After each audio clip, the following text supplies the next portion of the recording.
오늘도 고생했어요. 오늘 하루 주식. 네, 안녕하십니까. 오늘 하루 주식 5화주 여러분 안녕하세요. DJ 스보입니다. 자, 오늘 살펴볼 내용 어떤 걸까요? 네, 바로 LG 디스플레이 되겠습니다. 최근에 좀 한동안 그 27,600원 고점 이후에 계속해서 한 번의 반등 이후에 그냥 꾸준히 좀 빠지고 있는 하향 곡선을 좀 그리고 있는데 제가 앞으로 좀 기대가 된다고 말씀을 드렸었죠. 그럼에도 불구하고 전혀 어떤 시세를 받지 못하고 있는 모습이 나오고 있습니다. 기간 조정이 좀 이뤄지고 있다고 말씀드리는 게 맞는 것 같은데 오늘 다시 한번 좀 이야기 이어가 보도록 할게요. 자, 차트로 돌아와 보면요. 차트 조정 잠깐만 하겠습니다. 죄송합니다. 지금 일단 LG 디스플레이가 갖고 있는 어떤 힘은 QLED라고 말씀을 드릴 수가 있습니다. QLED만큼은 사실 삼성 디스플레이와 함께 세계 시장을 선도하고 있거든요. 근데 이제 다른 쪽에서 좀 중국 이쪽이 좀 가파르게 좀 따라오고 있다. 그게 좀 문제입니다.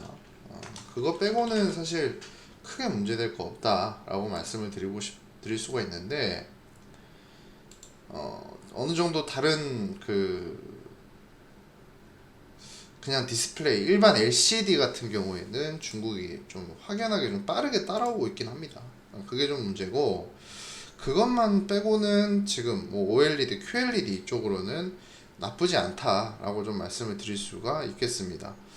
근데 뭐 실질적으로 이제 LG 디스플레이가 갖고 있는 힘 자체는 많이 있습니다만 어쨌든 매수세가 들어오지 않기 때문에 그냥 이런 거거든요. 근데 최근에 보시면 외인들이 좀 들어오고 있습니다. 외인들이 좀 들어오고 있고 제가 늘 말씀드리는 것 자체가 일단 우리나라 이 워낙 하이 퀄리티 LCD, 그러니까 하이 퀄리티 화면을 잘 만들기 때문에 앞으로 메타버스랑 연결될 가능성이 굉장히 많습니다. 굉장히 많고요. 그리고 그거 외에 지금 또 살펴볼 수 있는 게 이제 폴더블 이런 휠 수 있는 웨어러블 OLED 뭐 이런 것들이 충분히 좀 더 좋은 모습을 나타낼 수 있다고 저는 볼 수 있다고 생각하거든요. 근데 실질적으로 지금 재무제표상으로도 그렇게 좋다고 말씀을 드릴 수가 없어요. 그렇기 때문에 지금 주가가 이런 상황인 것 같은데 재무제표 한번 보시면 자 AP 투자연구소 지금 재무제표는 이런 상황입니다. 근데 2019년도에 뭐 적자폭이 좀 컸어요. 그러니까 2017년도, 18년도 분에 비해서 지금 상당히 좀 안 좋다라고 말씀을 드릴 수가 있습니다. 2020년도도 지금 흑자에서 이제 적자가 2년 연속 좀 진행이 되고 있는데 일단은 2021년도에는 흑자 전환에 대한 모멘텀이 있죠. 지금 9,100%나 영업이익이 뜰 겁니다. 그리고 매출액도 한 22%가 늘어나요. 뭐 이번에 코로나로 인해서 집에 있는 분들이 굉장히 좀 많은 수요가 있었을 텐데 그래도 지금 이렇게까지 사실 빠질 게 맞나라고 생각이 들 만큼 많이 빠지고 있어요. 27만 6천 원 선.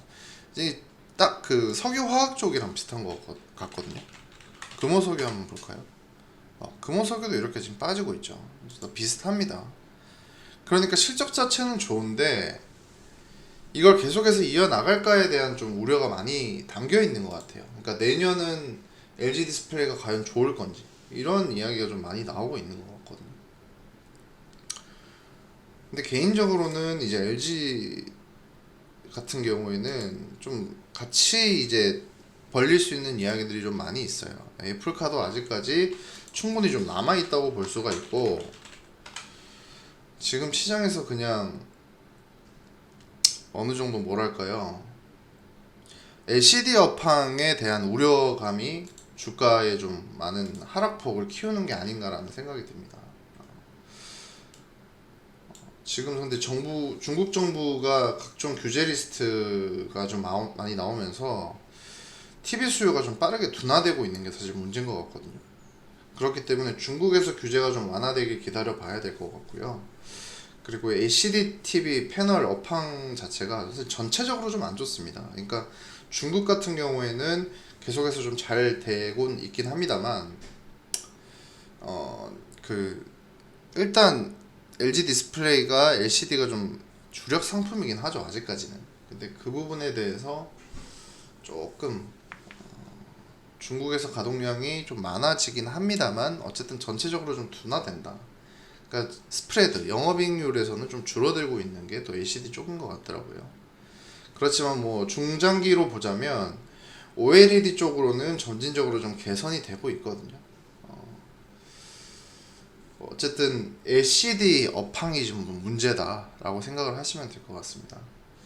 근데 앞으로 저는 LG 디스플레이 크게 문제 없는 것 같고, 지금 뭐 제가 저번에 수출입 자료 한번 보여드렸듯이 충분히 좀 수출량은 많이 늘어나고 있거든요. 근데 이게 어떤 식으로 영업이익과 매출액에 좀 드러날지가 중요한 것 같습니다. OLED 쪽에 빠른 어떤 성장성이 좀 중요한데, 이쪽 부분에 대해서 지금 영업이익이 막 크지가 않아서 좀 많이 확대될 수 있는 2023년, 2022년까지도 그냥 견조합니다만, 여기서 한번 좀 크게 점프할 때가 되지 않나라는 생각이 들거든요. 삼성 디스플레이도 사실 LCD 쪽은 좀 많이 힘들어하고 있기 때문에 LCD 업황 개선이 가장 중요한 업황이 아닌가라고 생각이 듭니다. 그렇지만 뭐 좀 길게 보자면 지금 낙폭이 사실 큰 편이거든요. 그래서 충분히 반등 가능하다고 저는 보고 있기 때문에, 일단 1차적으로는 18,000원을 지키려는 움직임이 나와줬어요. 수급면에서 외인 기관이 좀 들어와 줬는데 금투와 외인이 들어왔습니다. 뭐 기타 부분에도 좀 들어왔고, 그렇지만 이렇게 우량주들은 사실 연기금 매수가 제일 중요하거든요. 그렇기 때문에 연기금 매수 꼭 체크하셔야 되고, 업황 자체는 언제든지 바뀔 수 있고, 아직까지 그 인플레이션이나 여러 가지 시장 변화 요인들은 남아 있는 상태입니다. 그렇기 때문에 그런 것들에 대해서 어떤 식으로 주가에 영향을 줄지, 그런 것들 좀 살펴보면서 LG 디스플레이 꾸준히 좀 살펴보도록 하겠습니다. 다들 구독과 좋아요 많이 부탁드립니다.